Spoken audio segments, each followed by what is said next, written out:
It's the Flow Friday Sports Show, and joining me on the line now is Caitlin Vine, the head Kanga, to unpack everything that's happened in Sunraysia netball across the weekend and how things are looking in that competition. Caitlin, good to have you on again. How are you? Thank you. I'm great. Good stuff. Now, Ouyen United and the whole Kangas club would have been feeling great on the weekend as well. The A grade getting up 47-46 over South Mildura. Hard game, Caitlin. Why don't you just review that game for us, as well as giving us the Ouyen United Kangas report from all the grades across the weekend? Yeah, absolutely. I think when I talked to you last, I was probably going into the weekend very confident with our A grade side.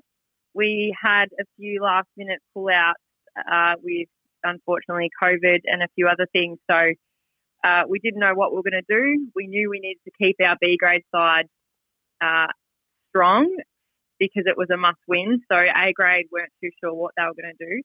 They actually brought up a couple of C grade girls who absolutely stood up to the plate and starred in the A grade. So a fantastic effort from Julia Woodall and Amy Wilson, who stepped up a grade, skipped a grade and went straight up to A grade and were fantastic. So a really close game. We're really happy with that, the 47-46. It was a great game to watch.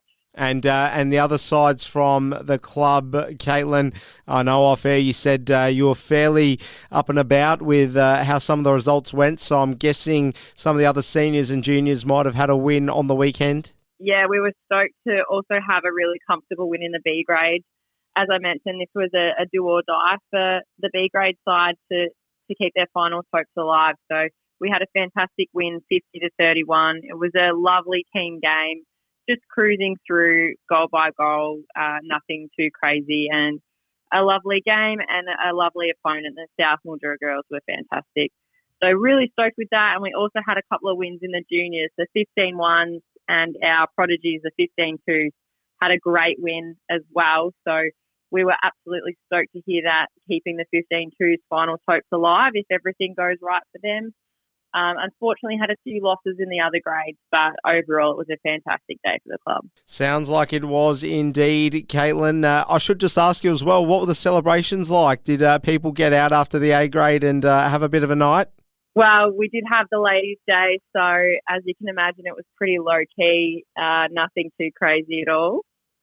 We had the South Mildura girls come in the tent with us, and we had a great evening with the Ouyen and the South girls, sitting back, watching the football, having a few sneaky drinks and just enjoying each other's company. So the dance floor did get torn up later on. It did get a little crazy later on, but it was, just a fantastic day all around. I was going to say, you were sort of playing it down there, Caitlin. Sounds almost like you made a pact just to tell the outside world nothing really went down, but I'm sure you're all rages there at Ouyen United. I want to get to talking about this draw. Surely we don't get many low-scoring draws in netball. Mabine and Imperials 10-all, Caitlin. This is wild. I can't understand what possibly could have happened in this game. I think I need to go back and do some digging. To have such a low scores for the game, I'm not sure if that's correct. That just seems almost impossible. It would have to be fantastic defence from either side.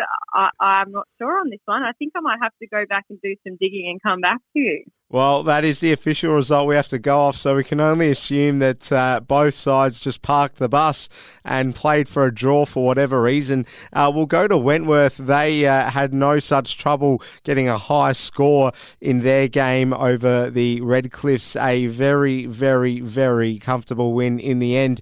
Caitlin, 84-25, Wentworth coming out as winners. Absolutely, no surprises there. I think that would be their highest score for the year. That's a lot of goals scored. You know, that's sort of the scores that you see from the Diamonds in the Commonwealth Games. So fantastic for Wentworth. They just seem to be getting stronger and stronger. Unfortunate for Redcliffe, but no surprises. Yeah, and we'll just quickly talk about Mildura getting the win over Robinvale Euston. A pretty comfortable day out for Mildura as well, Caitlin. Yeah, 56-30, so pretty cruisy for Mildura. That's that sets them up nicely in that second position. Robinvale, still a really fantastic effort from them, and a hearty score that we're looking closely at Robinvale as we move into playing them next week and then Mildura the week after. So that's an important game for us. And, it seems like Mildura did it pretty easily.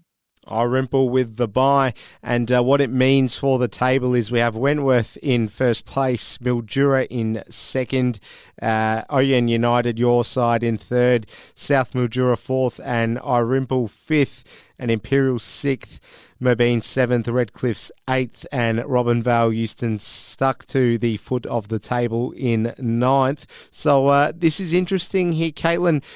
You've got between first and third, really, you've still got quite a sort of close-knit competition. I suspect that Wentworth are going to go on and secure top, but we sort of know now at least, what the top four is going to look like, so we can start really looking forward to the finals, if I may say. I might be jumping the gun there. I think for sure, I don't think that the top four will change much for A grade now. I don't think it will change at all. I think that we will stay in that third place, which we're really happy with. It means that we'll have to play consistent netball and an extra game going into finals, but we're happy with that. And I think that everyone else will sort of stay as even as we progress into the last two rounds. But I think anything can happen in finals, so that's what we're really looking forward to. And we're also looking forward to this weekend's round of action. So we'll start with Imperials playing Rimple. How's this one going to go down in your view, Caitlin? Well, again, I'm still bamboozled by the game that Imperials had last week against Merbeen. So if that's anything to go off, then I think Rimple will put on an absolute clinic. Redcliffe's hosting Merbeen. This should be, I'm not sure actually. I was going to say it might be a foregone conclusion, but perhaps not. How do you see it going? I think Merbeen have been improving. Again, I'm not sure what happened last week, but they have been quite a strong side. Redcliffe's are hungry, and I think that this will be one that they'll want to tip off. They'll want to get that extra win under their belt to finish off strong. So I think Redcliffe might actually do this. South Mildura will want to bounce back, and they've still got a bit to play for. So Wentworth obviously can't be more of a more formidable opposition than Wentworth. You would suspect that the away side's going to get this one done pretty easily, Caitlin? I think they will do it pretty easily. Definitely not as big a score difference as they had last week, but South just can't quite step up to that level of netball that Wentworth are playing at the moment. Mildura with the bye, so we'll talk about your side travelling to play Robinvale Euston. You'll really want to start perfecting things by this stage, Caitlin. I know it's often at this point in a season it's about getting points on the board, but as we just sort of glossed over, not so much for your girls. You want to start really perfecting those basics now and going into finals as best as you can. For sure. We're still moving and shaking in our team. We've got one of our best defenders, Tashani. She's away at the moment with study, so we have her out, which means we have to look at some different combinations. We do have a squad of about 9 or 10 girls, and we're still perfecting some combinations, and those combinations will change depending on who we play. So it's really still just perfecting those little teams for our big team, I guess, those little combinations, so that when we go against any team, we can change and move and grow to suit the game. So as we look at Robinvale, they are strong, especially in their defence, but they can drop their heads quite quickly. So we'll walk in there with our heads held high, confident, and as a team, and hope that gets us over the line. Well, Caitlin Vine, all the best to you and your side, the Ouyen United Kangas, on the weekend. Thanks for joining us. You do a fantastic job covering the Sunraysia Netball League, and we look forward to chatting with you again next week. All the best on the weekend. Thank you so much. I'll definitely be coming back next week with a bit more information on that Merbeen Imperials game. It's got me beat. I'm not sure what happened there, so we'll have to do some sleuthing, but thank you. Hopefully the Kangas have a good weekend, and thank you so much.